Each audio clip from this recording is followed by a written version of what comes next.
ഇന്ന് തന്നെ ഡൗൺലോഡ് ചെയ്യൂ. കാണൂ നിങ്ങളുടെ ഫേവറേറ്റ് ഷോസ്.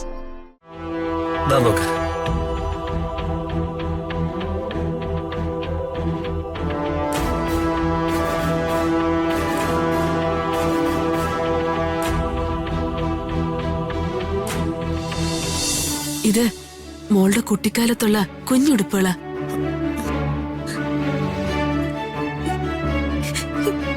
അമ്മ ഇതെല്ലാം സൂക്ഷിച്ചു വച്ചിരിക്കുകയാണോ? ഞാൻ എന്റെ മോളോടൊപ്പം ജീവിച്ചത് ഇതൊക്കെ കൊണ്ടാ. മോൾ അമ്മയെ കണ്ടില്ലെന്നേ ഉള്ളൂ. ഞാൻ എന്നും എന്റെ മോളോടൊപ്പം ഉണ്ടായിരുന്നു.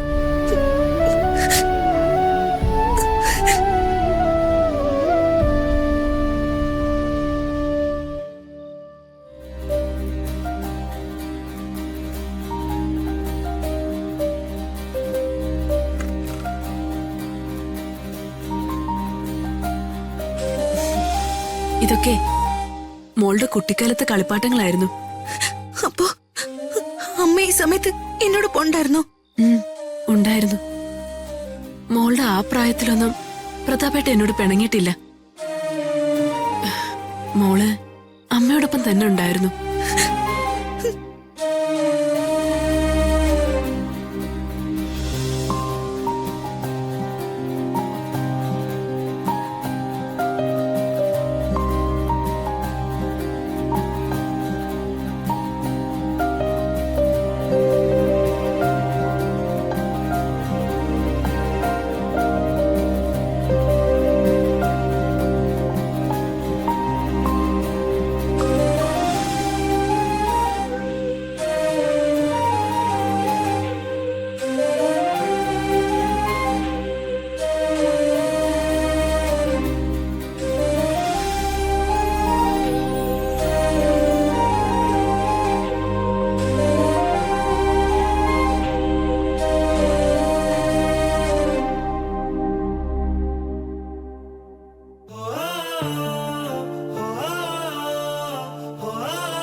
ഇതൊക്കെ എന്റെ മോളുടെ ആദ്യത്തെ പിറന്നാളിന് വാങ്ങിയ ഉടുപ്പുകളും കളിപ്പാട്ടങ്ങളും ഒക്കെയാ.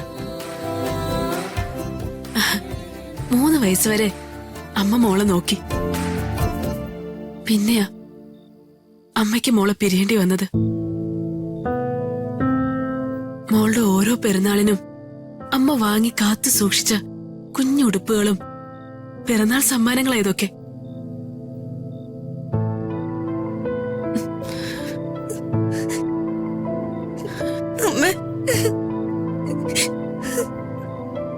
മോളെ,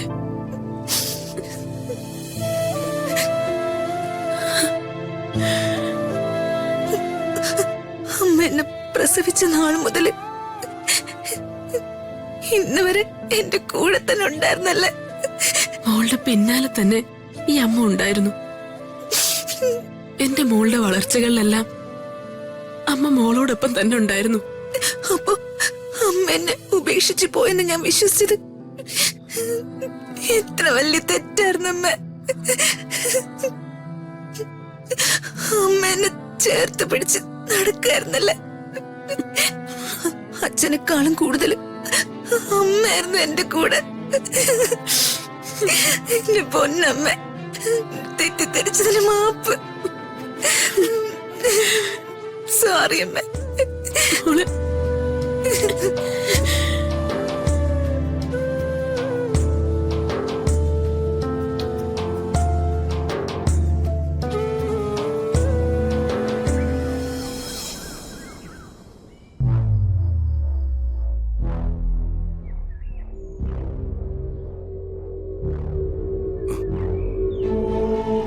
അമ്മേ, ദേ വരുന്നുണ്ട് നമ്മുടെ പിയെ.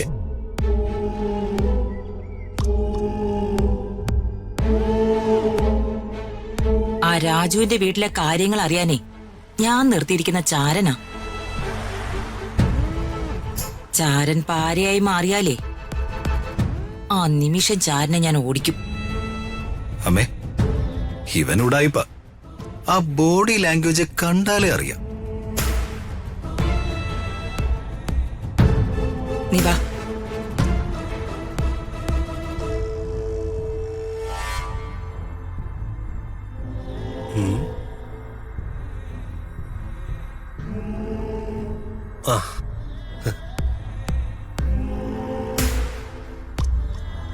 Good morning madam. Good morning. താൻ പോയ കാര്യം എന്തായി? അതറിയാനുള്ള ആകാംക്ഷയില്ല ഞങ്ങള്. മാഡം എന്നെ ഒരു കാര്യം ഏൽപ്പിച്ചു. അത് ഞാൻ വളരെ ഭംഗിയായി ആത്മാർത്ഥമായിട്ട് ചെയ്തിട്ടുണ്ട്. അവളും അവനും അവിടെ ഉണ്ടായിരുന്നോ?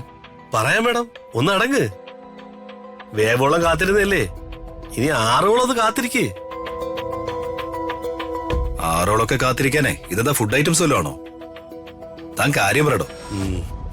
അല്ലെങ്കിൽ ദീപക് സാർ ഇങ്ങനെ എന്തിനും ഏതിനും വല്ലാത്തൊരു വെപ്രാളാ. നോക്ക്,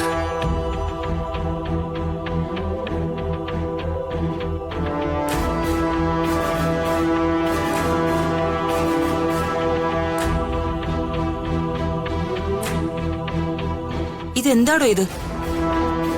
ഇതിലൊന്നും കാണുന്നില്ലല്ലോ. ഇതാ ഞാൻ പറഞ്ഞു വരുന്നത്. എന്റെ മൊബൈലിന്റെ ചാർജ് തീരുന്നത് വരെ ഞാൻ കുത്തിയിരുന്ന് പകർത്തിയ വീഡിയോ ആയത്. വെളുക്കോളം ഞാൻ കൊതുകടിയും കൊണ്ട് കുത്തിയിരുന്നു. ആ വീട്ടിൽ ഒരു പൂച്ചക്കാളിയില്ല. ആരെയും കണ്ടില്ലെന്ന് മാത്രമല്ല, ആരുടെ ശബ്ദവും കേട്ടില്ല. എനിക്ക് തോന്നുന്നത് അവിടെ ആള് താമസം പോലും ഇല്ലെന്നാ.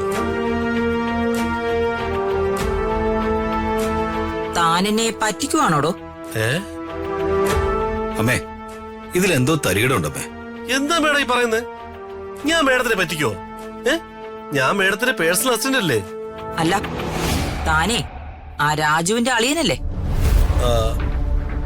ഇനി അളിയനും കൂടി ഒത്തുകളിക്കാണോ? മേഡം എന്നെ അവിശ്വസിക്കുകയാണല്ലേ? എനിക്കത് സഹിക്കാൻ പറ്റില്ല മേഡം. ഞാൻ എന്റെ ആത്മാർത്ഥത്തിൽ മണ്ണെണ്ണ കലക്കിയിട്ടില്ല മേഡം. ഈ ചതി എന്ന് പറയുന്നത് എന്റെ ജീവിത നിഘണ്ടുവിലയില്ല.